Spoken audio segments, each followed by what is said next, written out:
Shumë shofer të rinj kanë vështirësi me pozicionimin, kohën e duhur dhe vëzhgimin gjatë kthimit gjysmërethor.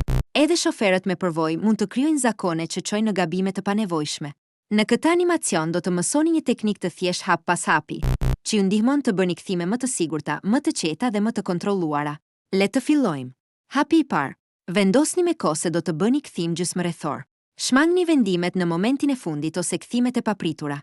Ndes sinjalin e majt të paktën 30 metra para pikës së kthimit. Ule shpejtësinë dhe kontrollo vazhdimisht pasqyrën e majt. Kur t'i afrohesh pikës së kthimit, mbaje veturën rreth 1 metër larg trotuarit.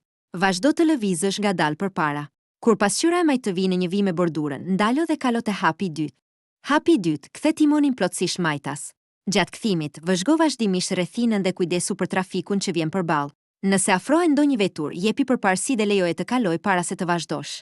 Vazhdo kthimin ngadalë duke mbajtur veturën plotësisht nën kontroll. Pasi vetura ta ketë përfunduar kthimin, drejto timonin dhe vazhdo përpara.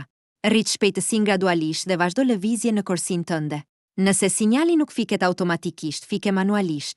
Një kthim gjysmërethor i sigurt fillon me pozicionim të mirë dhe vëzhgim të kujdesshëm. Praktikoni këta hapa që çdo kthim të jetë i qetë dhe i kontrolluar.